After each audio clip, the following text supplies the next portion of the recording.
beautiful book friends. Welcome back to Books I Read. I'm Sheila and I'm so glad you're here. We're going to do some bookish things here. Obviously, it's a book channel. What else would you be doing? Well, maybe you're like me and you do splashes of your life. But anyway, today is finally our buddy read 11 through 15, as you've seen in the title. So, let's do something here, right? It's been so long, I'm all out of groove. I'm going to put this one in because I couldn't find a turkey. It's November, right? Let's see how cute it looks or dumb it looks.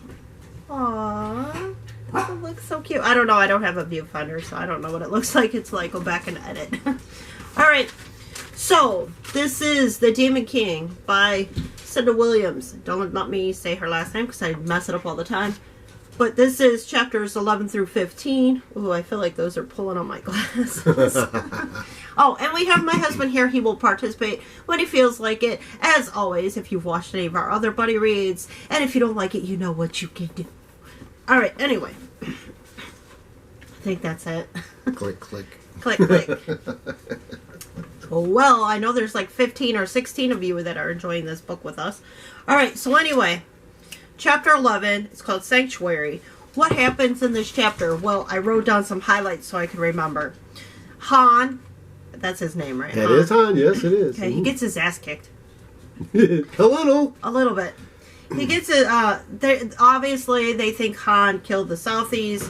Jemison is trying to protect Han. That's what I took away from this chapter. Why is Jemison trying to protect Han? Honey, do you have any idea why you think Jemison's trying to protect him? You know, like I said, I think a lot of people in the book know a lot more than what they're letting on about. You know, he's still got those things on his wrists. Right. And I think a lot of people really know what they are, but nobody's saying anything. Right. And I think that's going to be to be found out later in the book.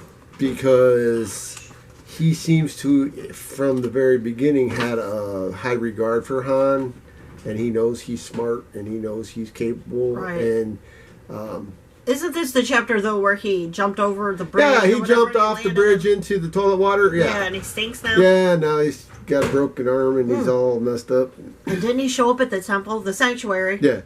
Yeah. And Race and her father there, or whatever. Yeah. Okay, so yeah. Okay, I've got it here. Yeah, okay. So in chapter 12, moving on. I don't know what it's called. I'm trying to find it here. And drink my coffee at the same time. We're still supposed to do our coffee date, so tune in to the Not Just Reading vlog.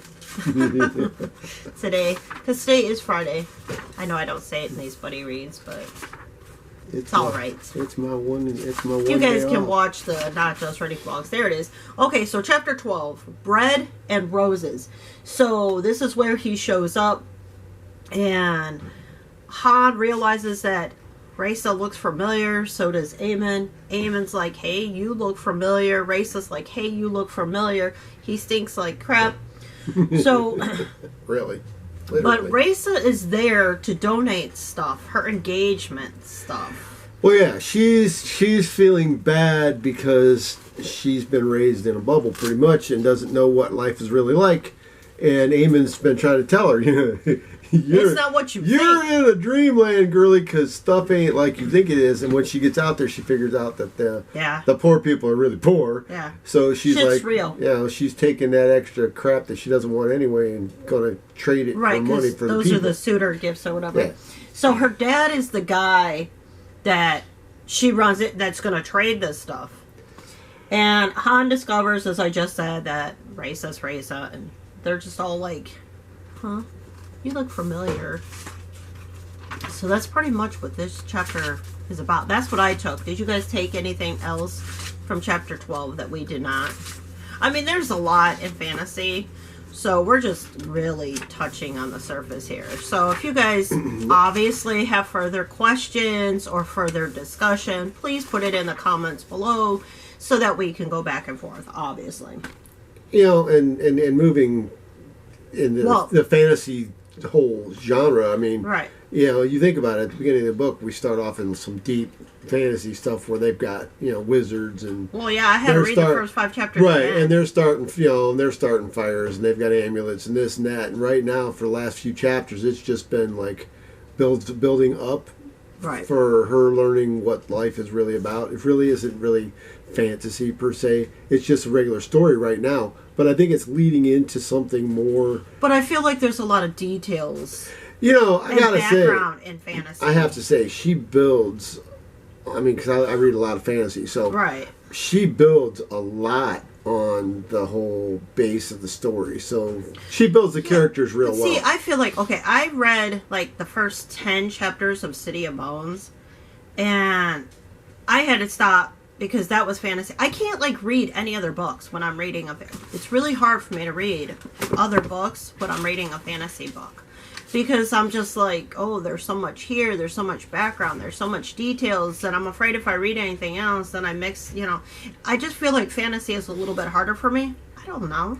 Maybe because it takes you away. It's like Calgon, you know? It takes me away. Well, I just feel like I just have to pay attention more in fantasy, where, I don't know, in my genre, mystery thriller, you know, like, my son said it. He said it perfectly. He's like, you know, it kind of sets you up in mystery thriller. And you're like, okay, just got to hunt down the killer. You know, it's a little bit different. I don't know. Maybe you guys don't feel that way. I don't know. But anyway, chapter 13, The Raggers. Now, I believe this is where Han takes Raisa. He had taken her and was running. Yeah, he escapes and with he her. Goes to his little hideout thing. Yep. You know, she thinks he's going to, like, you know, molest her or something or kill her or whatever. She's like, don't hurt me. She's like, you know, whatever. Well, she ends up making it through that mess, right? But that's not what he took her for. No, he just wanted out. He just wanted to escape. Truth be known, he didn't even know why he took her. Yes, you know. I think he just took her because it was an easy escape. I mean, he says, you know, when I met you, it seemed like you were on my side, and true, blah blah blah. You know, he does. And then when Eamon saw him, that she switched around, but he's like, you know, I felt safe, kind of. I felt like I could win you back to my side if I took you with me. Blah blah blah. True. He also, she's telling him, I think, doesn't she tell him that she needs to go rescue the Raggers or something like that? She needs to get to a certain area, the prison or whatever. She wants to get to the town. Right, because she's still she's on this journey to see what's going on. What do the people look like? How bad is it? Blah, blah, blah. She may be a princess and all, but she ain't the brainiest princess in the world. I'm sorry. She puts herself in some dangerous situations. It's like, man, she's why don't I just offer my butt up to you? I just feel like she's either brave or dumb. Yeah. And I think somebody actually says that. I don't know if it's you're just really brave or just really stupid. Isn't it Han? I don't know. Somebody. I can't remember. I don't know. Maybe not. I don't know. Maybe we're just feeding into it. I don't remember. There's a lot in this story. All right, so chapter 14 says on the wrong side of the law. And in chapter 14, what I wrote down is Raisa says she is, what's that girl's name? Sari's sister? Yeah. Sari's sister? Sari, yeah. She wanted to see her, obviously, to see if Han is telling the truth. And then, of course, she wants to rescue them. And then there's that fight with Gillen or whatever his name is. Right. That big old fight. Because she's like, Raisa's like, oh shit, I'm down in this. Well, yeah, he took her down into the bottom of the dungeon. And she's like, oh shit. Locks her in. And then he's like, ha ha ha. You know? Yeah. Yeah, it's like, not, and he basically going to use her as a pawn to make them say what he wanted them to say, even though none of them could say what they wanted to say. Even if he would have, you know, killed Raisa in front of him, they would have been like, dude, I don't know who she is. What, you think, stupid? What? Right. But I'm glad that Sari, whatever her name is. She's like, who the heck is this? I know, but I'm glad she kind of, like, helped Raisa, too, though. You know what I mean? And they all seemed, when Raisa did spring them, because she's like, that old guy had been down there like 10, 15 years. Yeah. And when Raisa's talking to Han or whatever, and they're letting them go, they're like, really? You're letting us go? Like, what's the catch? Right. So, that was interesting. Man, Raisa could have died down there, though. Han's trying to clear his name. Right, yeah, he's trying to clear his name. Well, I mean, did he kill? I mean, he kind of killed. I mean, he doesn't realize that amulet was what threw those Southies, back or whatever. Yeah, but no, he didn't kill him because there was 3 more got killed after the fact, and they weren't even there. True. Okay. They weren't even there. Yeah, good point. Yeah. Okay. And then chapter 15, the last chapter in this Not Just Reading Vlog section, is Strange Bedfellows. And this is where Eamon saves Raisa. And of course she saves the Raggers. Raggers. Yep. But this is where, cuffs and all that. Han has already obviously let her go, so to speak. She's already been freed. And Eamon comes in to save her. Wonderful Eamon.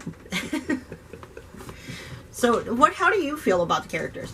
Raisa, I don't mind her. Han, I don't mind her. I don't like Eamon. I really don't like Eamon. I think the princess is a pretentious little, snooty little biatch that needs... Oh, you think she's a biatch? That is trying to become better than what she is, and that's fine. Everybody deserves... Yeah, you can't fault her for trying Everybody to be a deserves person. to be better than what they are, or, Right. improve upon themselves and make themselves better, and it's cool. But I think at the beginning she was a pretentious little snob. Yeah, but she's changing. You can see how she's changed from the beginning of the book. She doesn't want to get married, and that's all well and fine. And she, her parents are trying, or her mom is trying to, the queen. She's trying to do the whole whatever marriage thing, and if she doesn't want to, hey, that's cool. Whatever. I feel like Willow is kind of the, like you said, the silent character in the back. And she's just the healer. Well, like I said, Willow knows a lot more than what Willow's letting on. Well, because she heals everybody. Yeah, I mean, she knows. I mean, and I know she even commented, she knows about his. There's a lot of people know about that kid's bracelets, but nobody's telling him why. I know. We still don't. Nobody's telling him why. And he's had him on since birth, right? He's had him on forever. Yeah. I'm telling you. Because they grow with him. I got an idea, but I'm leaving it in my head. Oh, no, don't tell us. Okay, so the next section that we are going to read, obviously, is 16 to 21 before we come back. Because that's a good chunk of the book. And obviously, we've been away for so long. Well, I've been away for so long. And we would like to get this book done and completed. Hopefully, I don't know if we'll get it done and completed before Thanksgiving, but that's our goal, is to try and get it done before Thanksgiving so that our buddy read will be done, and there you go. And then I wanted to ask you guys now, do you want to do a buddy read for December or not? We could do a more fun book, perhaps. I don't know. Or do you guys want to take a break for December and then we'll just pick back up in January? We could do that too. Is this book a series? Yeah, this book is a series. Yeah, I was going to say, there's like 5 books in this series. Isn't there? 4. I think there's 4. And did you guys want to go into book 2, or you guys are like, I mean, because maybe we could do another book in January. But I do have something else planned for January, so I don't know. What do you guys want to do? You guys let me know. Should we take a break? Should we pick back up in a different month? Whatever. Should we continue with this series? Etc., etc., etc. All right. And of course, if you guys have any discussion, questions, anything you want to talk about that we've read between 11 and 15, obviously put it in the comments below. And I guess we will see you in the next section, to be continued. All right. So I'll see you guys later. Bye.